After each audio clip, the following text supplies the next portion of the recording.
పూర్వం ఇంద్రావతి రాజ్యాన్ని దుష్టకేతు అనే రాజు పాలించేవారు. ఆయన అహంకారి, మహామూర్ఖుడు. తనకు తోచింది చేయడం తప్ప ఒకరు చెప్పేది వినేవారు కాదు. ఈ విషయమై మంత్రి సైతం ఏమి చెయ్యలేక బాధపడుతుండేవారు. ఇంద్రావతి పొరుగున ఉన్న రాజ్యాన్ని శుభనాగుడనే రాజు పాలించేవారు. ఆయన ప్రజల సుఖ సంతోషాల గురించే ఎప్పుడూ ఆలోచించేవారు. నిరంతరం వారి అభివృద్ధికి పథకాలు రచిస్తూ ప్రజల హృదయాలను చురగొన్నారు. ఆ రాజ్య ప్రజలు శుభనాగుణ్ణి దయద్ర హృదయుడని కీర్తిస్తూ ఉండేవారు. ఈ విషయం ఆ నోట ఈ నోట దుష్టకేతు చెవిన పడింది. దాంతో అసూయతో రగిలిపోయారు.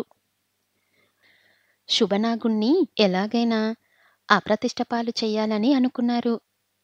ఉదయాన్నే మంత్రిని పిలిచి తక్షణం 1000 మంది ఉద్యోగులను నియమించండి అని ఆజ్ఞాపించాడు. ఆ మాట విన్న మంత్రి, దేనికి ప్రభూ అన్నాడు.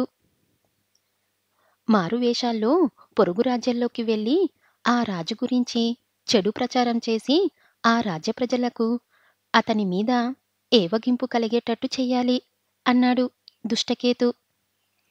ఇది సరైన పద్ధతి కాదు అని మంత్రికి తెలిసినా ఏం చెయ్యలేకపోయాడు. ఆగమేఘాల మీద ఉద్యోగులను నియమించి వారికి తగిన శిక్షణ ఇచ్చి మారువేషాల్లో పొరుగు రాజ్యంలోకి పంపాడు. వాళ్ళు వెళ్ళి శుభనాగుణ్ణి గురించి లేనిపోనివి చెప్పసాగారు. కొద్ది రోజుల్లోనే వెగులు పసిగట్టి విషయాన్ని శుభనాగుణ్ణి చెవిలో వేశారు. ఆయన ఆజ్ఞ మేరకు రక్షక భటులు వెళ్ళి రాజ్యమంతట వెతికి దుష్ట ప్రచారం చేస్తున్న వారిని పట్టుకొచ్చి రాజు ముందు నిలబెట్టారు. వారితో మంత్రి వివేకుడు, రాజుని అకారంగా నిందించడం దేశద్రోహం, దానికి మరణశిక్ష తగినది అన్నాడు. ఆ మాటతో దుష్టకేతు నియమించుకున్న ఉద్యోగులు వణికిపోయారు. ప్రభూ, రాచకొలువుల్లో ఉద్యోగం అంటే చేరాం. ఇందులో ఇంత ప్రమాదముందని ఊహించలేదు. మమ్మల్ని మన్నించండి.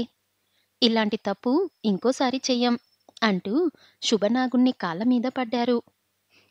ఒకరికి మంచి పేరు వచ్చిందని అసూయపడి ద్వేషం పెంచుకోకూడదు. ఎవరు మంచి పనులు చేసినా దానంతట అదే మంచి పేరు వస్తుంది. మీ రాజు నా మీద చెడు ప్రచారాన్ని మిమ్మల్ని నియమించుకొని మీకు జీతభాద్యాల కింద చాలా ఖర్చు చేశాడు. ఆ ధనంతో ఏదైనా మంచి పని చేసుండవచ్చు. ఇలాంటి తప్పుడు పనులు మళ్ళీ చేస్తే మేము కఠిన నిర్ణయాలు తీసుకోవాల్సి వస్తుంది.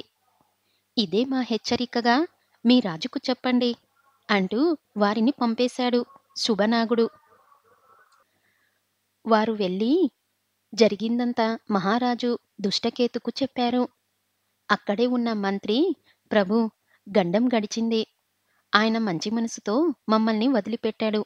లేకపోతే మన మీద దాడి చేసి ఉండవచ్చు. అలాంటి బలవంతుడితో వైరం మనకు చాలా ప్రమాదం. ఇక మీదటైనా మనం జాగ్రత్తగా ఉండాలి. వారితో కయ్యం మన రాజ్యానికి ప్రమాదం. అసూయ ద్వేషాలు అనర్థదాయకాలు అంటూ హితువు చెప్పాడు. మంత్రి మాటతో మారిన దుష్టకేతు రాజ్య అభివృద్ధికి కృషి చేసి ప్రజల్లో మంచి పేరు తెచ్చుకున్నారు.